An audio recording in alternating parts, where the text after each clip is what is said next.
Angkat tanganmu, puji Tuhan dalam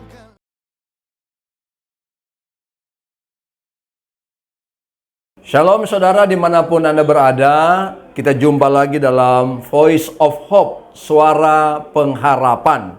Dan hari ini kita akan membaca Alkitab yang saya ambil dari Yesaya pasalnya yang ke-8 ayat 11 sampai yang ke-13.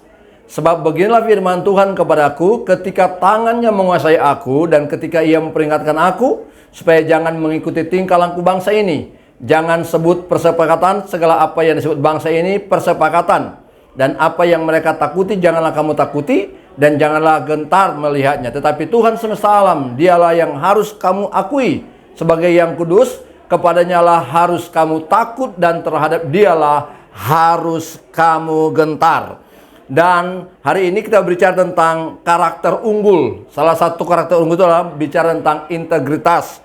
Saudara, bicara tentang integritas, tentunya setiap orang berharap dan menantikan bahwa pribadi kita punya integritas. Seorang yang jujur, seorang yang bekerja keras, seorang yang tentunya apa yang dia sedang lakukan, apa yang dia bicarakan juga, itu dia bisa praktekkan dalam kehidupannya. Dan itu punya kekuatan yang sangat luar biasa dalam kehidupan pribadinya.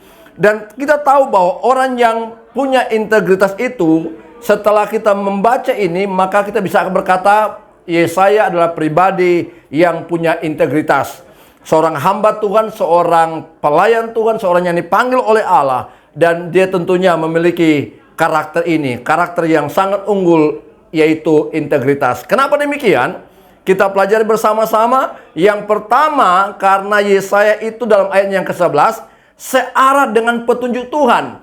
Apa yang dia mau kerjakan, apa yang dia melakukan, selalu dia bertanya kepada kehendak Tuhan. Jangan mengikuti langkah daripada bangsa ini, tegar tengkuk, keras kepala, susah diatur. Maunya Tuhan ikut dengar mereka, bukan maunya mereka mendengar Tuhan. Kalau kita jadi pribadi yang maunya kita akan masuk pada benturan-benturan yang sangat luar biasa. Dan itu menunjukkan kita bukan pribadi yang punya integritas, tapi kita begitu bobrok tingkah laku kita, kepribadian kita yang mudah diombang-ambingkan oleh keadaan dunia ini.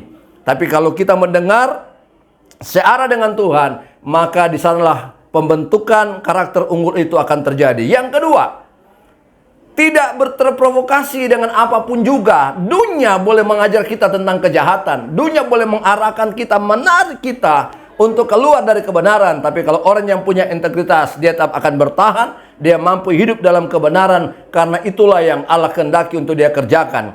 Dan dia berpegang pada prinsip kebenaran, yaitu firman Allah yang akan menjadikan dia kuat. Yang ketiga, pengabdian kepada Allah itu sudah teruji. Yesaya sangat teruji. Dalam pengiringan dia kepada Allah sangat teruji. Dan saudara, sampai berapa lama kita menjadi orang Kristen, apa kita teruji? Pengabdianmu kepada Allah biarlah sungguh teruji sampai Tuhan datang. Dia dapati kita orang Kristen yang punya integritas, yang tidak mudah terpengaruh dengan kondisi, dengan situasi apapun juga. Tapi kita berani berdiri di tengah dunia yang rusak ini, yang hancur ini, yang penuh dengan kegelapan ini. Dan kita akan terus berkata, aku punya integritas karena aku selalu mengabdi kepada Allah yang hidup, Allah yang sudah memberkati dan selalu menyertai hidup kita. Tuhan kiranya memberkati saudara sekarang ini bahkan sampai selama-lamanya. Haleluya. Amin. Terima kasih sudah menonton podcast Voice of Hope edisi Agustus dengan tema From Bad Habit to Good Habit. Kalau kamu merasa video ini bermanfaat, yuk like dan share ke teman-temanmu. Butuh dukungan doa? DM kami di @rajawali.fm melalui Instagram dan TikTok. Mau bergabung dengan komunitas yang positif dan penuh kasih? Ayo jadi bagian dari Raja Wali Family Ministries.